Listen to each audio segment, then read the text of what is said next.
इन आंखों की चमक तो देखो। एमके को सबके सामने अकेला छोड़कर तुम भागी थी, और तेवर तेवर आज भी 7वें आसमान पर। तुम्हारी इन भोली आंखों को देखकर मुझे एक कहानी याद आ रही है। एवरीवन, मैं आज आप सबको एक कहानी सुनाना चाहती हूँ। एक छोटे शहर की भोली सी लड़की की प्यारी सी कहानी। वो लड़की जो बिल्कुल सीधी सादी है, पवित्रता की मूरत है, सच्चाई के अलावा उसे कुछ भी नहीं आता था, और अगर गलत बात कह दो तो किसी को 2 बातें सुनाने में वो पीछे नहीं हटती थी, चाहे उसके सामने मैं क्यों ना खड़ी हूं। अरे, आप सबके चेहरे देखकर मुझे समझ आ रहा है कि आप सबको समझ आ गया कि मैं किसकी बात कर। मैं हमारी प्यारी गीत की बात कर रही हूं।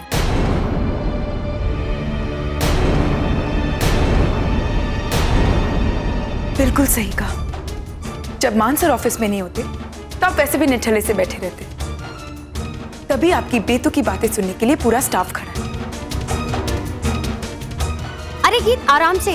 इस डेलिकेट कंडीशन में आराम से चलते हैं। इस डेलिकेट कंडीशन में आराम से चलते हैं।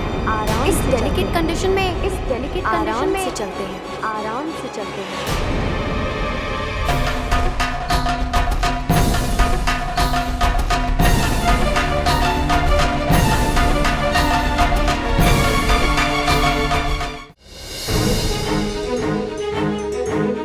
क्या कहा आपने? अब भोलेपन में गलतियां तो किसी से भी हो सकती हैं। कुछ गलतियां छोटी होती हैं और कुछ बहुत बड़ी। और जब गलतियां बड़ी होती हैं तो सच्चाई का सामना करना उतना ही मुश्किल होता है ना गीत? तभी तो तुम होशियारपुर से दिल्ली आ गई और अपनी बड़ी सी गलती छुपाने के लिए खुराना कंस्ट्रक्शन के ओनर का खानदान ढूंढ लिया, राइट? ऐसी क्या बात थी जिसकी वजह से शहर छोड़ना पड़ा?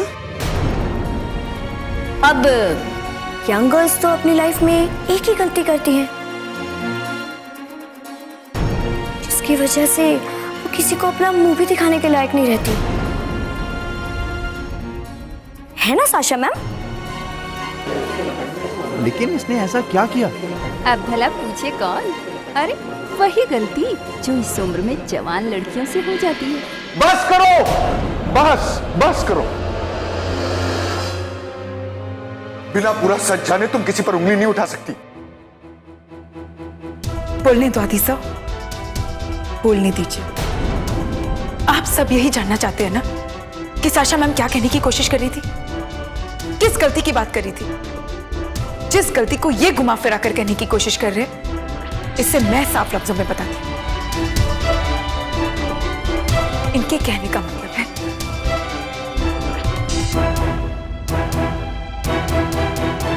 मैं प्रेग्नेंट हूं, मैं प्रेग्नेंट हूं, मैं प्रेग्नेंट हूं, मैं प्रेग्नेंट हूं, मैं प्रेग्नेंट हूं।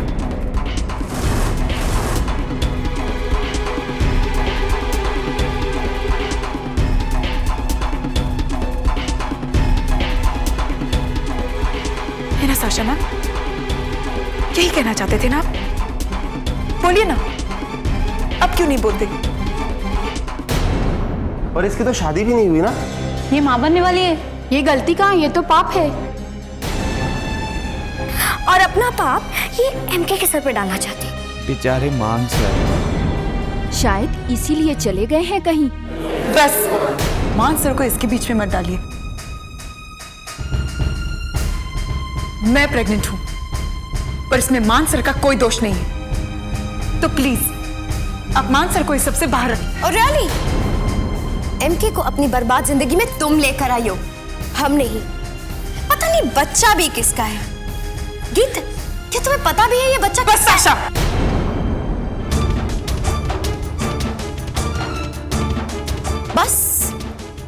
बस क्यों? जब अपनी गलती खुली तो बस हो जाए। अगर गलती की है तो एडमिट करो, हमसे सच्चाई मत छुपा।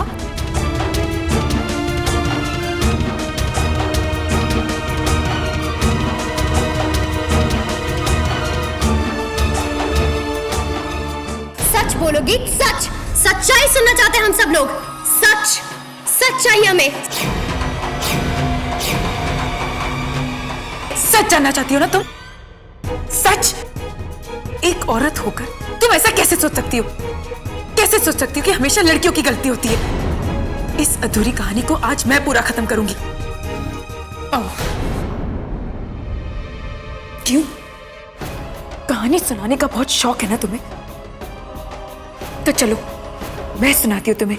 अरे भाई जल्दी करो, मान साहब इसी लिफ्ट में 2 घंटे से बंद है। लीवर जाम हो गया है। एक छोटे शहर की भोली सी लड़की के साथ आखिर में हुआ क्या था? अरे भाई कोशिश तो कर रहे हैं ना। हाँ तो जल्दी करो। कहाँ है आप 500? मुझसे वादा किया था कि आप जिंदगी में हर मुश्किल में मेरा साथ देंगे। अरे ये लिफ्ट तो नीचे गिर गई। क्या लिफ्ट नीचे गिर गई? हाँ मान साहब उसी लिफ्ट में थे। तो क्यों अकेला छोड़कर मुझे अब चले गए? क्यों नहीं दिया आपने मेरा साथ? क्यों? जल्दी से एम्बुलेंस को फोन करो, नीचे चलो।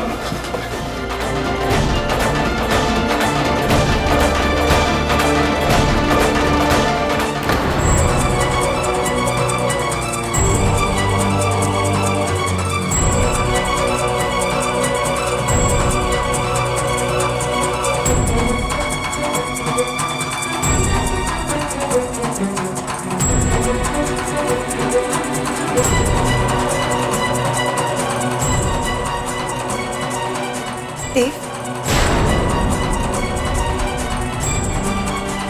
साशा के मन में कुछ सवाल है,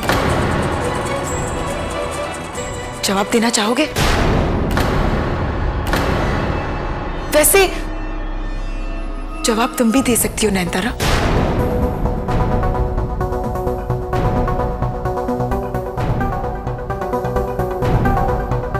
ये जानना चाहते हैं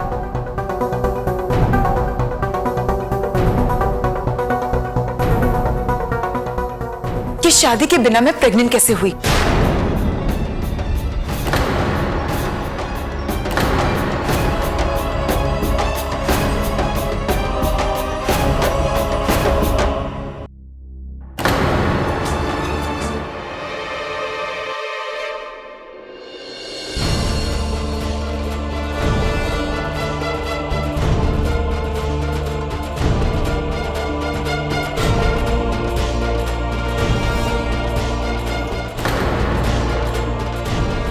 क्या ये तुम दोनों समझा सकते हो?